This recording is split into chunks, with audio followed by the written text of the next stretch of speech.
पढ़ेंगे class 10th का social science में ज्योग्राफी में रिसोर्स एंड डेवलपमेंट। ये आपका चैप्टर नंबर 1 है, ठीक है। ये आपका चैप्टर नंबर 1 है ज्योग्राफी का। ये हम आज पढ़ने वाले। तो इसमें हम क्या देखने वाले, पहले तो मैं बता देती हूँ एक शॉर्ट में कि इस चैप्टर में हम क्या क्या पढ़ने वाले हैं, क्या क्या टॉपिक्स हैं आपके, ठीक है।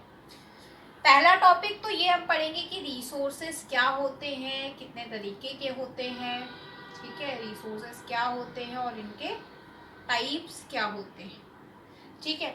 फिर हम पढ़ेंगे कि रिसोर्स प्लानिंग के बारे में, बीच में 2-4 चीज़ें और हैं जैसे सस्टेनेबल डेवलपमेंट है, अर्थ समिट है, ठीक है।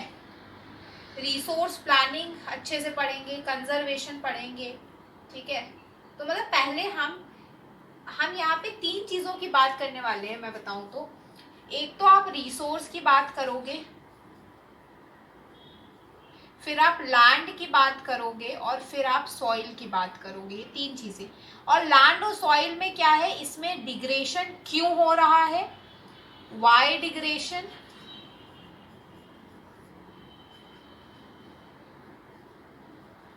और सल्यूशन। ये 2 चीज़ें इन दोनों में कॉमन है। इसके टाइप्स आपको पढ़ाए जाएंगे और इसमें जो है इसके भी टाइप्स। तो दोनों के टाइप, डिग्रेशन क्यों हो रहा है, कंजर्वेशन कैसे करना है, क्यों करना है, ये वही सेम चीज रिसोर्सेज में। रिसोर्सेज क्या होता है, उसके टाइप्स, किस तरीके से हमें क्या क्या मेजर्स लेने चाहिए और क्यों करना चाहिए। जैसे रिसोर्स प्लानिंग है, रिसोर्स प्लानिंग क्यों करनी है, और बीच में 2-4 चीज़ें हैं एक्स्ट्रा, ठीक है। तो बीच के तो पॉइंट्स हम देख लेंगे, उसका कोई दिक्कत नहीं है। तो आज हम पहले सबसे पहले स्टार्ट करते हैं resource. What is resource.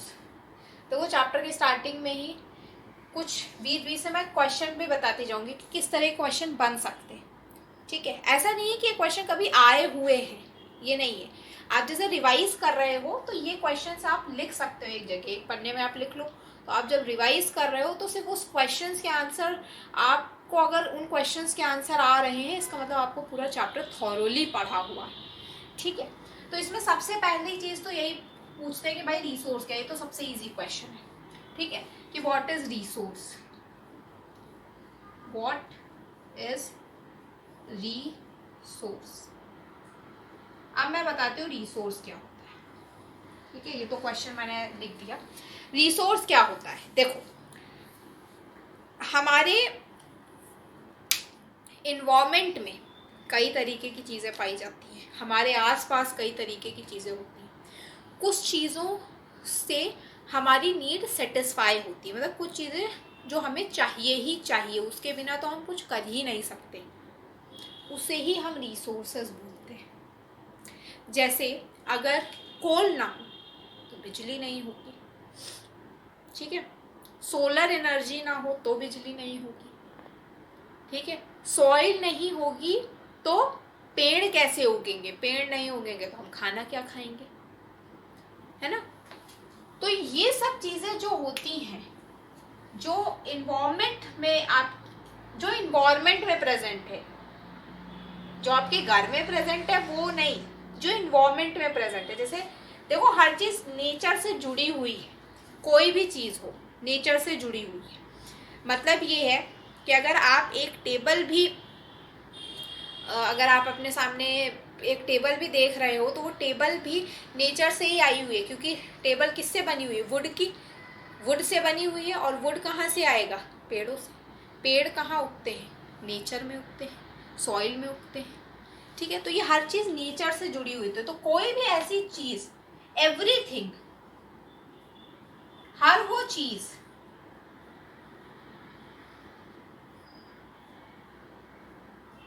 which is present in our environment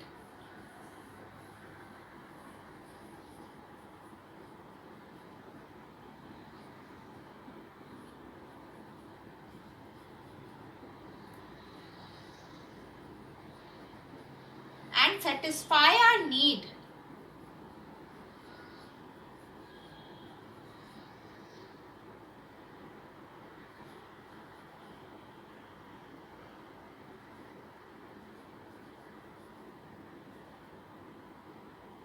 ठीक है, कोई भी ऐसी चीज़ जो इन्वायरमेंट में प्रेजेंट है हमारी नीड को सेटिस्फाई कर रहा है। अभी ये छोटी क्लासेस से पढ़ के आया, लेकिन क्या सिर्फ इतना ही होना एक रिसोर्स कहलाता है?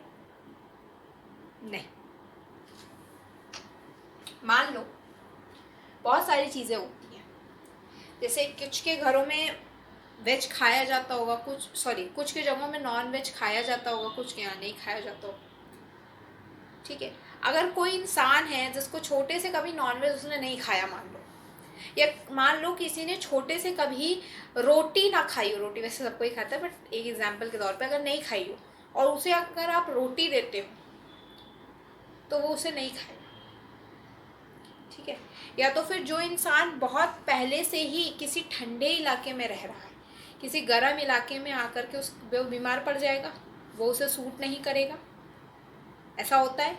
वैसे ही रिसोर्सेज में भी होता है। रिसोर्सेज हर वो चीज़ तो होती है जो इन्वायरमेंट में प्रेजेंट है, हमारी नीड को सेटिस्फाई कर रही है, पर इसमें 3 और चीजें भी जुड़ जाती हैं। पहला, टेक्नोलॉजिकली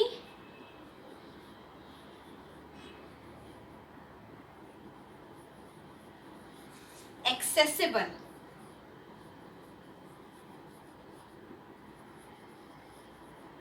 इकोनॉमिकली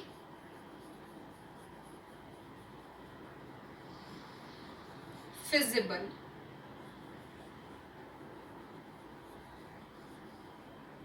और कल्चरली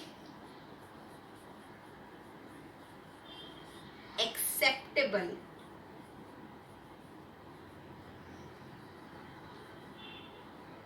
मतलब क्या है?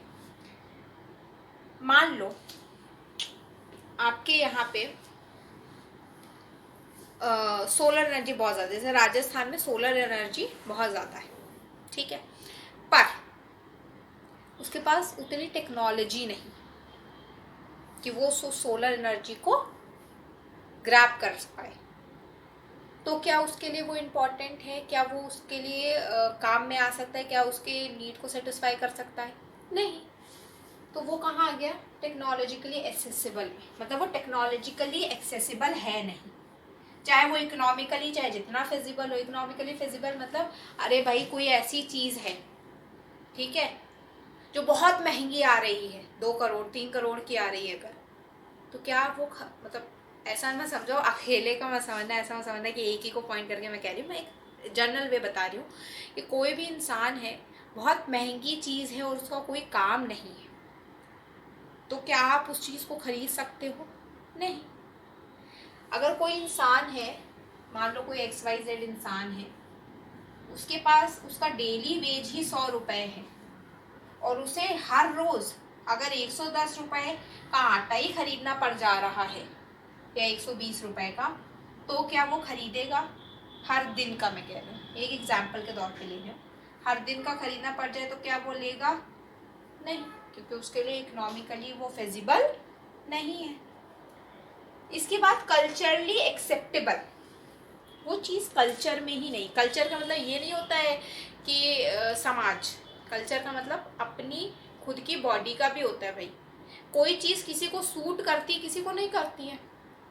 अब किसी को जो है दूध पीने से एसिडिटी होती है या दूध अच्छा नहीं लगता है, दूध पीते हैं तो उन्हें कई सारी प्रॉब्लम्स हो जाती हैं, तो उनके लिए तो दूध बेकार है, वो चाहे जितना इकोनॉमिकली फिजिबल हो, चाहे जितना टेक्नोलॉजिकली एक्सेसिबल हो।